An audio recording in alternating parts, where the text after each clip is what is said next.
G. Marshall. Welcome to the sound of suspense, to the fear you can hear. A psychiatrist once said that the human brain is like a spider's web. Together, all the strands are strong, but taken one by one, each can easily be broken, and the web destroyed. There are countless cases of human brains broken and smashed in just this way, step by step, strand by strand. And I can't help wondering, is this what happened to young Jennifer Brady? Please, officer, I'm not out of my mind. I didn't say you were. No, but everybody else does, and I'm not. I'm not. I don't mean you're off crazy because you had a bad dream. It was no dream. It happened. I tell you, it happened. No, ma'am, it didn't. You see, it couldn't have. A thing like that to happen. Impossible.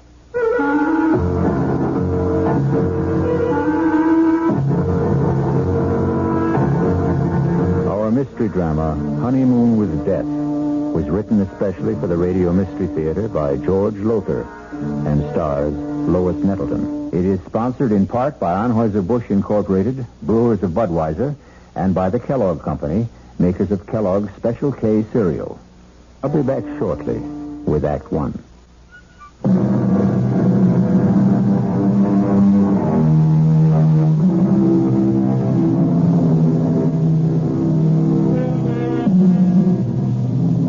What makes Jennifer Brady think she's going out of her mind? What strange thing happened that couldn't have happened? Perhaps we can find out together. It was a wonderful honeymoon, Howard. I can't tell you how much I enjoyed it. Adored it. But you know something? Howard, you know something? What, Jennifer? What? It's wonderful to be back home. These last 10 days driving back from San Francisco, I kept thinking, when, oh, when will I be back in my own bedroom, in my own bed, in my own little old New York brownstone house? Oh, I shouldn't have said that, should I? What? Said what, Jennifer? Am I bothering you with all my chatter, Howard? Bothering me? How could you possibly bother me, sweetheart? I'm just trying to catch up with all that mail Margaret left on the living room table. Oh, hey, I haven't seen that negligee before. I saved it for a homecoming night. Like? I can see a whole month of honeymooning hasn't changed you a bit. When I've got a bride as beautiful and sexy as you, our whole life is going to be a honeymoon. Now, tell me, what was it you shouldn't have said? What? Oh, I've forgotten. Something about your own little old New York brownstone house. Oh, well, what I meant, it's not just mine anymore. It's yours now, too. And your sister Maggie's. You both inherited this old brownstone from your father. Though I must say I think that we, have the better of the bargain. What do you mean? I much prefer this top floor apartment, don't you? Oh, yes. Luckily, Maggie always preferred the downstairs part. No climbing stairs. The stairs won't bother me. I'll take them 2, 3 at a time, knowing that you're waiting at the top of them. Oh, darling. Well, you better finish brushing your hair. I'll finish that mail in the living room. Howard? Yes? About the car. Well, what about it? Do you think it's safe parked out in the street? One night won't hurt. I'd feel awful if anything happened to us. You know, sometimes on a honeymoon trip, I couldn't help wondering which you loved more, your new car or me. Oh, well, I guess one night in the street is safe enough. You can find a garage tomorrow. Howard, you locked the car. You have the keys, haven't you? Howard? Howard, can't you hear me? I asked you.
I'll phone Dr. Sullivan. I don't need Dr. Sullivan. I tell you, Howard.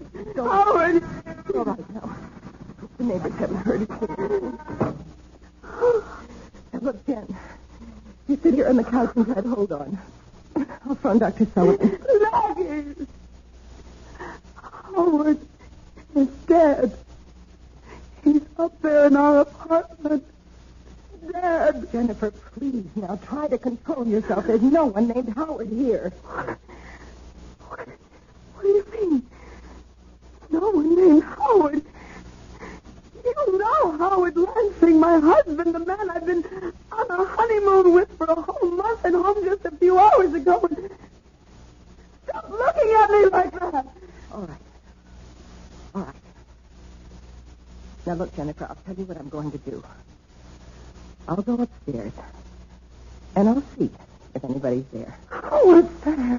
All right. If this Howard is there, and if he's dead, then I'll phone the police. All right? Yes. But if he isn't, then I'm going to phone Dr. Sullivan and have him come right over. Now, that agreed? What's that? It's just the front door bell. Oh, yes, officer? Officer Helmets, ma'am. Ed Helmets. Anything wrong? No. What do you mean, no? My husband's been murdered. He's upstairs dead, a knife in his chest. Jennifer, please.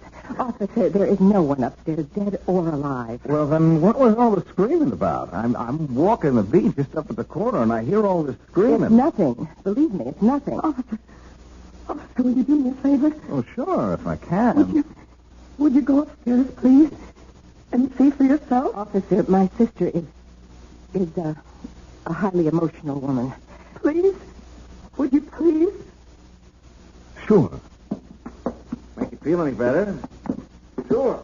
Oh, Jen, what am I going to do with you? You know what Dr. Sullivan said. Dr. He Sullivan? said if you had another one of these attacks, you were going to have to be... I am not having an attack. I am as sane as you are. Don't look at me like that, Maggie. I am. Well, officer. Well, there's nobody up there, ma'am. Nobody. But there is somebody. My husband, Howard.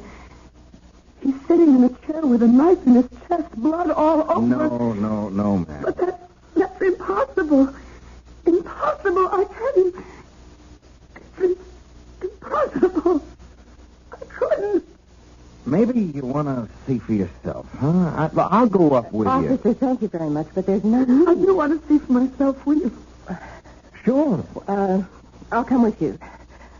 Well, no, on second thought, what's the use? I mean, I'm really very tired of this sort of thing. What sort of thing? Never mind, officer. Just, you go ahead. Now, is this the room where you, thought that, Huh? I can't believe it. It's impossible. You can see for yourself. 5 minutes ago. 5 minutes ago, I tell you. In this chair. He was sitting back in this chair, and there was a knife sticking out of his chest. The mail was scattered all over the floor. Mail? We'd just come back from our honeymoon. We'd only been in the house a few hours, and Maggie had left all the mail that had collected for a month on the table, on this table. Well, you can see, ma'am, no mail. And blood.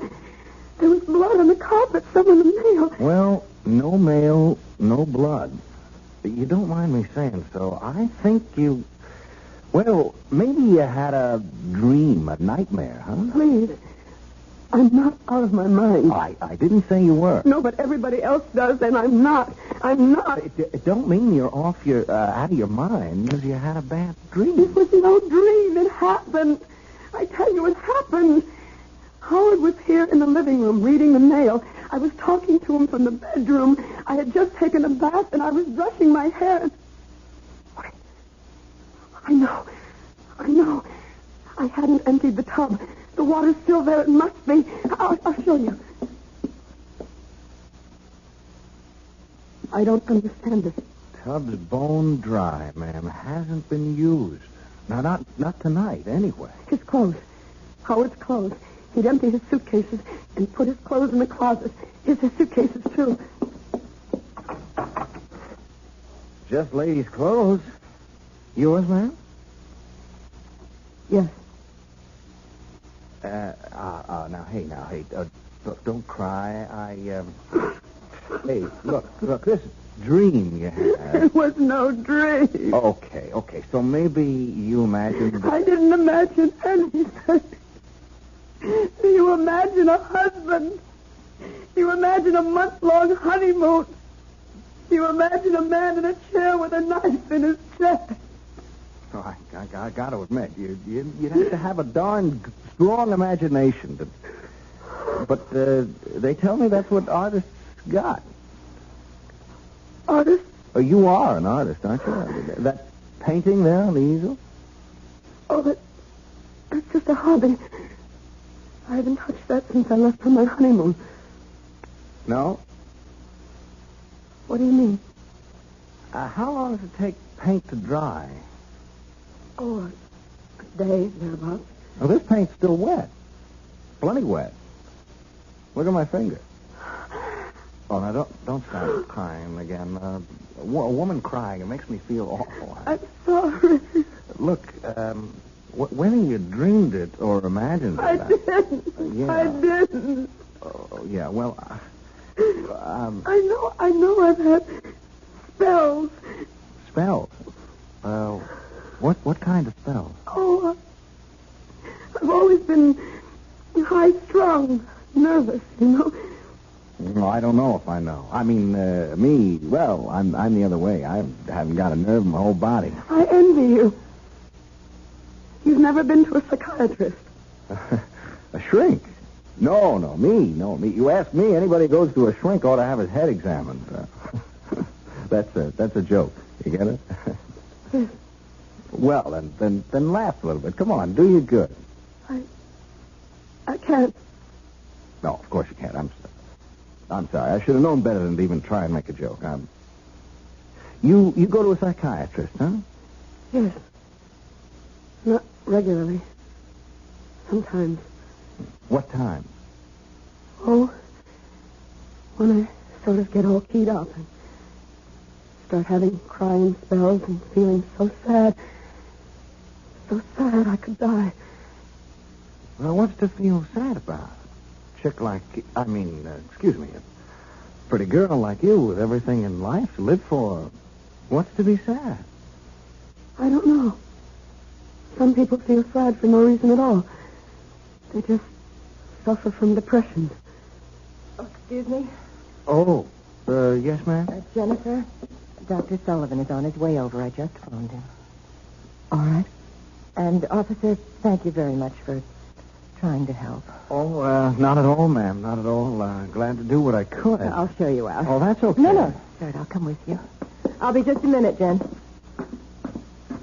Officer, I wanted to ask you, you don't have to say anything about this, do you? I mean, put it in your report or anything? Oh, no. There's been no damage or anything like that. Does she get this way often, your sister? Well, often enough. She hallucinates, you see. Huh? Come again? Hallucinate? It means, well, just what you saw. She was totally convinced there was a murdered man up there. Her husband, no less. Well, you saw for yourself.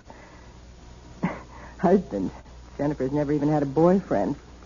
A cute doll? A pretty girl like that? Well, it's all part of her condition. She's afraid of people. Men especially. I wish she could become less afraid, more outgoing. If these spells of hers get any worse, she may lose her mind altogether. Oh, say, I hope not. A sweet kid like that, I sure hope not. I know, so do I. Well, looks like we've had a little shower. Street's wet. It was drizzling a little when I came in. Well, good night, ma'am, and if you need... Wait! The car! The car? What car? Howard's. The little red sports car he was so fond of. It isn't there. But it was. I know it was. Officer, thank you, darling, and good night. Good night, ladies. Jen, dear, until Dr. Sullivan gets here, I think you should lie down and rest. I don't want to lie down. Well, then just stretch out on the couch, and I'll make some tea for us. Oh, that's probably Dr. Sullivan now. Oh. Yes? Excuse me, ma'am. I just wanted to get something straight. Yes. Your sister, did she say... Oh, ma'am. Yes, officer. Did you say that car was a little sports car? Yes. Why? Well, nothing, only there was one parked out there in the street. What do you mean? Well, we've had a shower, see, and I happened to notice the street's dry in one spot. There must have been a car standing there while it was raining. A small car. Officer, please don't make things worse for me or for my sister. I mean, there's nothing unusual about a car being parked in the street. No, only... Good night, officer. Funny, though. Funny. What exactly is it that strikes Officer Helmut as funny? Perhaps we'll know when I return shortly with Act 2.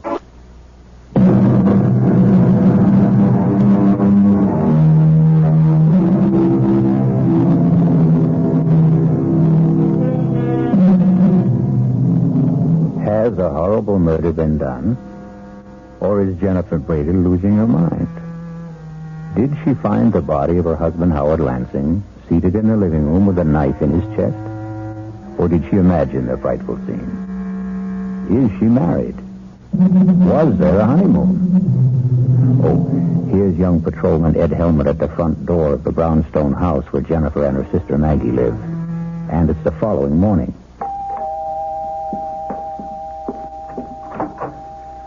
Oh, it's you. Yeah. Well, won't you come in? Thanks. Thank you for, what you did last night. Oh, I was just doing my job, Mrs. I don't know what to call you. I don't know what to call myself. I don't know if I'm Mrs. Howard Lansing or Miss Jennifer Brady. Not after last night. Well, suppose I just call you Jennifer. You can call me Ed. Ed Helmut. What are you doing here? Well, I'm off duty, see. I'm on the 4 to midnight beat, and I just thought I'd drop around and see how you were doing. Oh, well, I'm all right. You mind if I ask you a couple of questions, Jennifer? No. It's your job, isn't it? Well, yes and no. Yes and no. In fact, being off duty now, I'm kind of asking these questions on my own. You know what I mean? I don't. Not really. Well, I tell you, that car of your husband's... If I didn't just imagine a husband. Yeah, well, if you didn't, that car of his, that little red sports car you mentioned, well, there was a car parked out front last night, and it was a little sports car. If it wasn't there when you left... Well, the space it left. It rained, remember, while the car was standing at the curb? Oh, yes. So at least you were right about there being a car. I mean, you didn't dream that up. It could have been anyone's car, as Maggie said. Oh, that's for sure. Still, though, it could have been a car belonging to a guy named Howard Lansing. Couldn't it? Couldn't it? Why are you doing this? Come again? Well, you know that I'm not well. That all my life I've had nervous problems. Oh, I can't believe it, but I must have dreamed it all up. Howard Lansing, marrying him, going on a honeymoon across country and back, coming home last night, finding him murdered. I must have imagined it all. Maggie says I did. Dr. Sullivan says I did. So why are you... You know something? I don't know. Maybe it's because, well, what? I kind of like you, and, me, I didn't get much sleep either last night, thinking about this whole thing, thinking about you, and, I'm kind of wishing I could straighten things out for you. That's very sweet of you, officer. But... Call me Ed. Ed?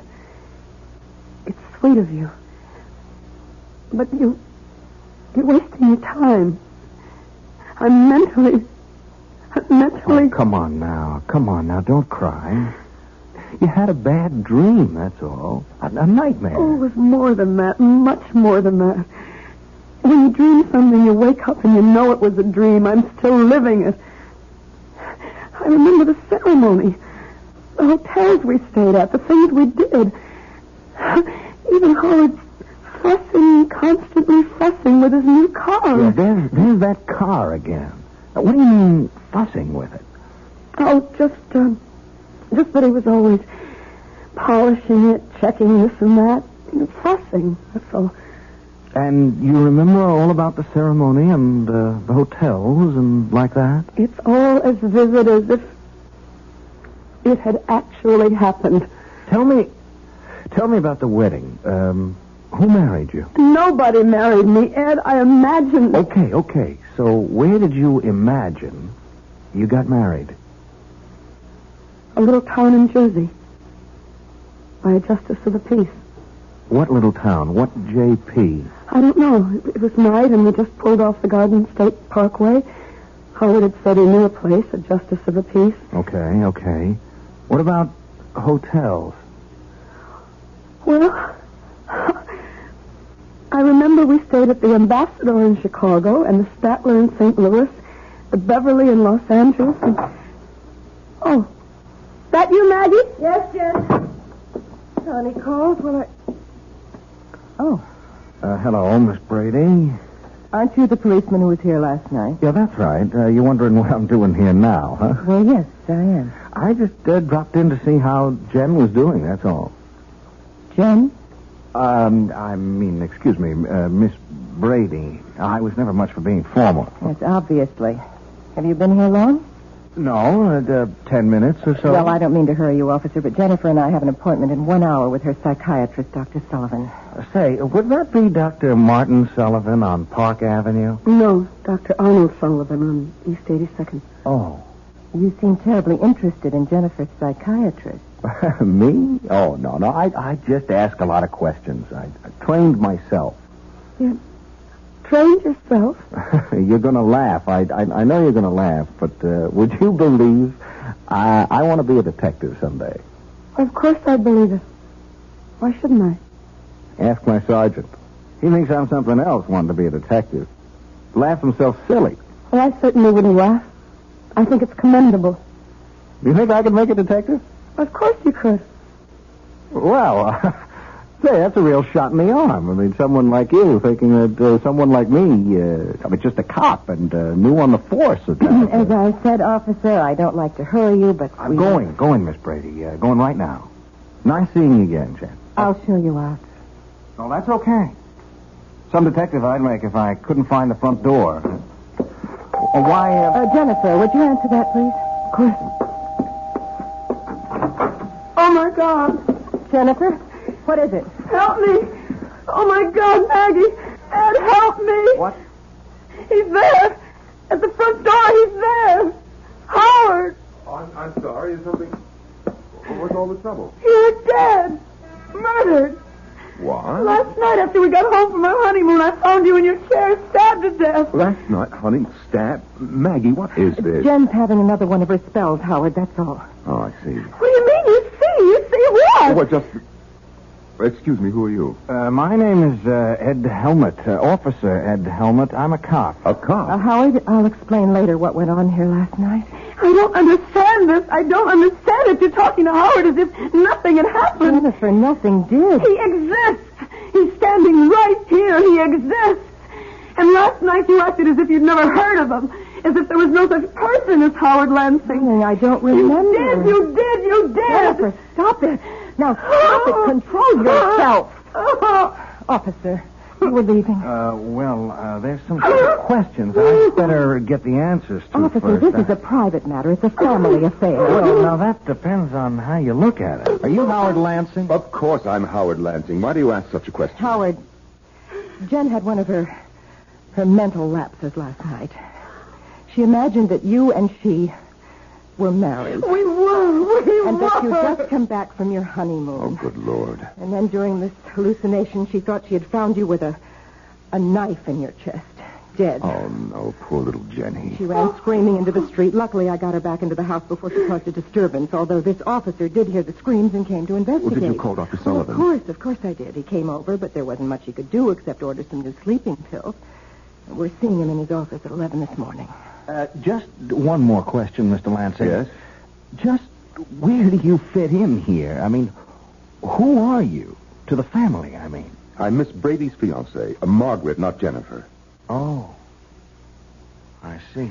No, I'm afraid you don't see. Not all of it. Look, since we've gone this far, you might as well know the rest of it. Jennifer has always had a thing for Howard. She's not jealous that he's going to marry me and not her. Don't think that. But the whole situation has been a severe strain on her, a very severe strain. Almost certainly that's why her hallucination last night took the form that it did, thinking she'd been married to me and all the rest of it. Yeah, that makes sense.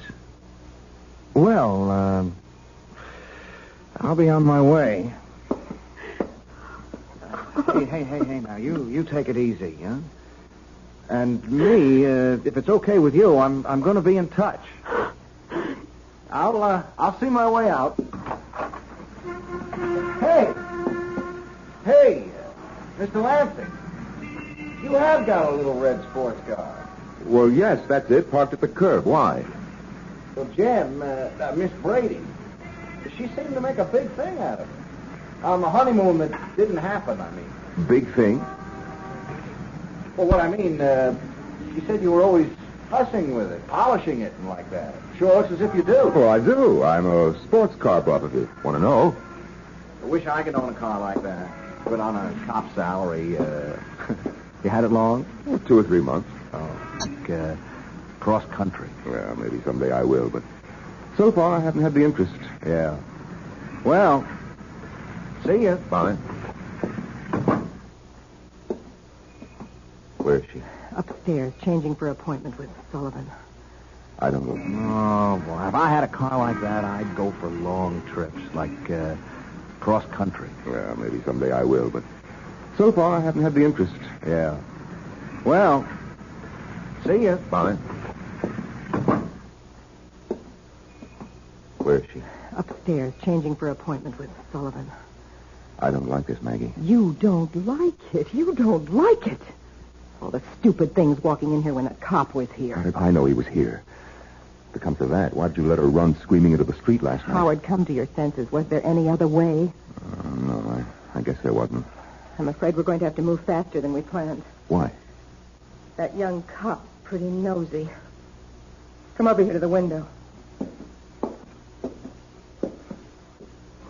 What? Look, down there. What the hell is he doing? He's measuring the size of your car from front to back wheel. What's he doing that for? I don't know.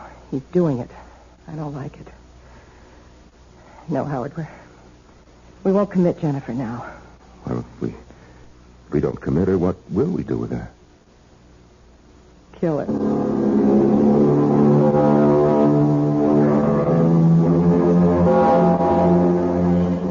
Clearly, Maggie and Howard faked his murder. But how could they have managed it? And how will they kill Jennifer?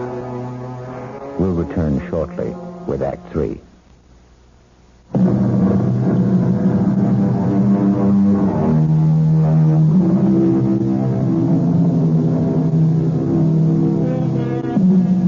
Were you as shocked as I to discover that Howard Lansing is very much alive? I can't fathom it. Can you? No more than, 10 minutes could have passed between the time Jennifer saw him slumped in that chair with a knife in his chest, blood all over everything, and the time Officer Helmut entered the room to find no body, no blood, nothing to indicate that a murder had taken place. It would have been impossible for Howard Lansing and Margaret Brady to restore perfect order to that room in so short a time. Even to Howard's clothes and luggage no longer in the closet. A bone-dry bathtub. And the rest of it got me puzzled. Well, we'll soon have the answer as we rejoin Maggie and Howard. Kill her. There's nothing else we can do. Oh, we can do what we planned originally. Commit her. It won't work. Not now. Why not? Your answer is right out there in the street. The cop was just finished measuring your car. Now, what's he doing? Quite obviously getting into your car. I think I better get out there and see what he's up to. I was just about to suggest it, Howard. Officer, what are you doing in my car? Oh, say, Mr. Lansing. Say, I hope you don't mind. Like I told you, I want to own a little sports car like this myself someday, and, well, I just couldn't help sitting behind the wheel. Say, I hope you don't mind. As a matter of fact, I do mind. Oh, well, say, please excuse me. I just kind of flip over a car like this, that's all. Is that why you were measuring the wheelbase? Measuring... Oh, that. Yes, that. I saw you from the window. Yeah, well, now, I tell you, I want to get to be a detective someday, see? And I'm studying, like, fingerprints and stains and like that, and measuring. Now, measuring things is important, very important.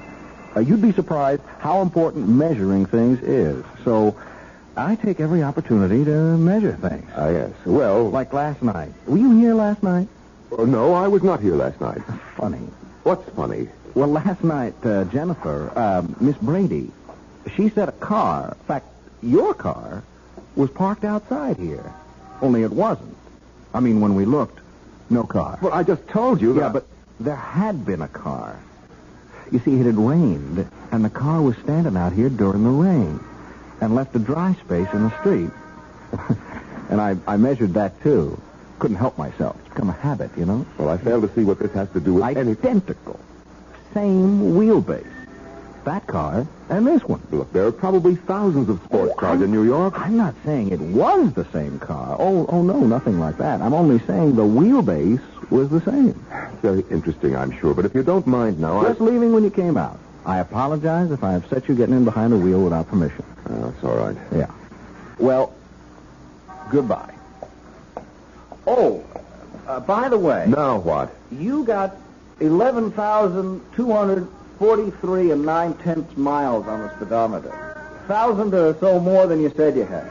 I just thought you'd like to know. Thank you. I'm deeply grateful for that information.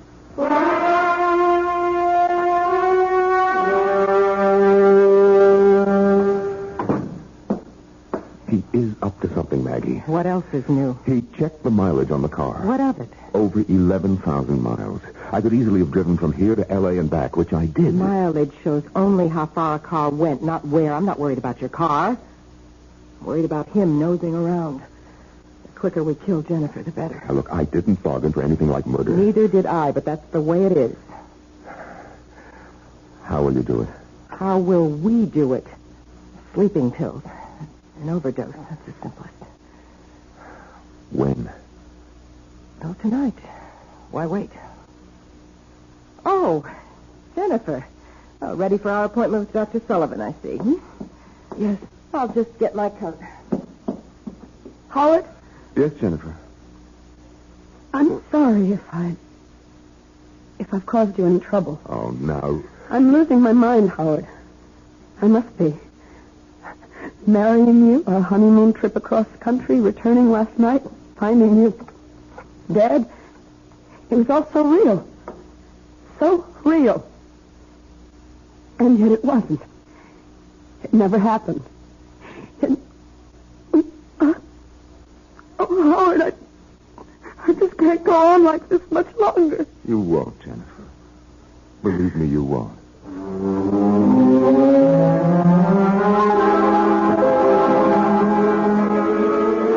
You sure of that? Did you check all marriage license applications? And there's no Howard Lansing and Jennifer Brady, huh? For you at Beverly Hotel, Los Angeles. Right there. Okay, sorry I troubled you. Thanks. Hello? Yeah. Yeah, how far back did you check your guest register? And there's no Mr. and Mrs. Howard Lansing. Hey, Ed, another one. The ambassador of Chicago. You going on a trip or something, Ed? Thanks. Officer Ed Helmut here. Yeah, I think I can tell you what you're going to tell me before you tell me. No record of a Mr. and Mrs. Howard Lansing. Yeah. Well, thanks.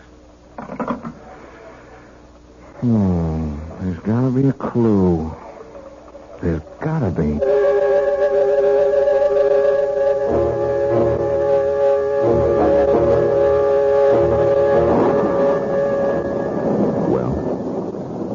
asleep. How many pills did you give her? Enough. What's the matter, Howard? Why that look on your face? I'm a murderer. I'm just beginning to realize it. I am a murderer. Not yet, Howard. She won't be dead for a while. How can you be so calm? You frighten me, Maggie. I've never seen this side of you before. You've got to be kidding. All the time we spent planning this. To commit her, not murder her. What's the difference? We're not doing all this for peanuts, you know. We inherited $1.5 million from my father, Jennifer and I. You and I will have all of it once she... Who's that be? I'll see. Wait. No, I guess we can't pretend no one's at home. The lights are all on. And my car's parked out front. Oh, it's you. Okay if I come in, Mr. Lansing? Oh, well, now, Thanks. Rotten night out there. Just plain rotten. It's Officer Helmet, Maggie. Yes, so I see. Getting to be a regular visitor, aren't you? To be honest with you, Miss Brady, it's a real nasty night, and walking a beat, I didn't think you'd mind if I came in for a few minutes. Also, I wanted to see how Jen's getting along. Jen is getting along very well, if it's any concern of yours, which it is not. Oh, well, I only... Officer Helmet, circumstances beyond my control brought you into this house last night, but I do control whether you'll keep coming here like this. Please leave. Oh, well, now, wait a minute, Miss Brady. I like your sister, and I have reason to think she likes me. Now, wait a second. Just wait a second. I also think she needs somebody like me, somebody to lean on, to protect her. And further than that, I'm here on official business. Official business? I'm placing you both under arrest on a charge of... Where is Jen? That's no business of yours. What's all this about? Where is she? She is upstairs asleep, if you must know. Asleep at 8 o'clock at night? She took a couple of sleeping pills. Where are you going? How dare you go up there? Maggie, You my have God. any nerve, don't lose it now. But he'll know. He'll know she took an overdose. That's all he will know. He will know that we gave it to her. He's arresting us. For what? On what charge? Whatever it is, he'll never make it stick. We've covered our tracks too well for the law to... He's carrying her down. All right. It's going to be all right. Operator, this is Officer Ed Helmet. I want an ambulance sent to 127 Brockhurst, and fast. An ambulance? Why an ambulance? An overdose of sleeping pills. She took a... She didn't take them, Buster. They were given to her, shoved down her throat, you ask me. I'm changing the charge against you two. I'm booking you for attempted murder. You must be out of your mind. You're as crazy as my sister. Who isn't crazy at all. That was a real far-out scene you two tried to pull. I gotta hand it to you two. You planned it so careful, so good. There wasn't a loophole in it, except one. I don't know what you're talking about. You don't, huh? Then let me explain. You set the whole thing up, the two of you. The marriage, the honeymoon trip across country and back, the fake murder, and the whole bit. Oh, and you played it smart. Very smart. Not a clue. I checked the Marriage License Bureau. No license. Easy enough. You could have bribed the clerk to destroy it. Now, look, I checked a few hotels. The big ones like the Ambassador, the Beverly in Los Angeles. No Mr. and Mrs. Howard Lansing listed. A piece of cake. When you registered, you gave a different name. You're making yourself look like a fool. What you're saying is you could find no evidence. Oh, but I did. One little clue that neither of you thought about. The car, Mr. Lansing. Your pretty little red sports car. I don't follow. You will. I told you I found that dry space out on the street last night because a car, a little sports car like yours, had been standing there during the rain. Well, it could have been anyone's car. Sure. Same size as yours. Same wheelbase. But I agree, it could have been anyone's. Only it wasn't. It was yours. You want to know how I know? We'd be enthralled. I know because last night, that car wasn't parked outside this house, but the one next door. I got to wondering about that. I kept saying to myself, if it was his car, why did he park outside the house next door? I came up with the answer today when I entered that house. Nobody there. And found fake blood all over the upstairs room. A gag knife. The kind you attach so it looks like you're stabbed. Even your clothes. And your luggage in the closet. Mr. Lansing. Oh, God. So you see, if it hadn't been for your car, I'd never have realized that brownstone houses in a row like these are identical. You bought this place, or leased it while Jen and him were on their honeymoon, didn't you, Miss Brady? Last night, when Jen went screaming into the street, you deliberately let her run into the street so you could bring her back to the house next door. This house. In her state, wound up tight like she was, she never realized what you were doing, as you knew she wouldn't. You'll have to prove these accusations. I will. I can. With the one little clue that nails it all down at all four corners. The little red sports car again. What about it? Well, you told me you'd never driven across country. I never have. If you're thinking of the mileage on the car, that proves nothing. Well, not the mileage, Mr. Lansing. The servicing. Servicing? You had it serviced at the Beverly Hotel in Los Angeles. A lube job, oil change, new filter, the works. And like they do at all service stations, they slapped a little sticker on the door jamb. That little sticker that carries the name and address of the service station. That little sticker that practically nobody ever notices. Anyhow, you didn't. And it says, Beverly Hotel Service Station, Los Angeles, California. Date and all.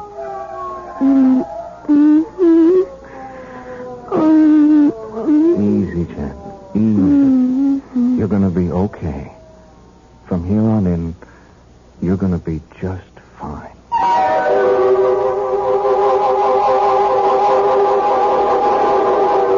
It must have been a costly business, buying or leasing that identical brownstone house and furnishing it exactly like the one next door. But then, Maggie had all the money in the world, or thought she did. I'll return shortly.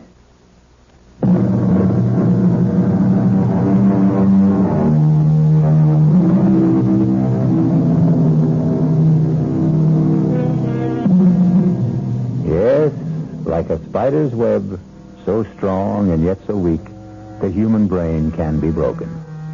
But happily, again, like the spider's web, it can be repaired, as good as new. Our cast included Lois Nettleton, Tony Roberts, Terry Keane, and Norman Rose. The entire production was under the direction of Hyman Brown. This is E.G. Marshall inviting you to return to our Mystery Theater for another adventure in the macabre. Until next time, pleasant dreams.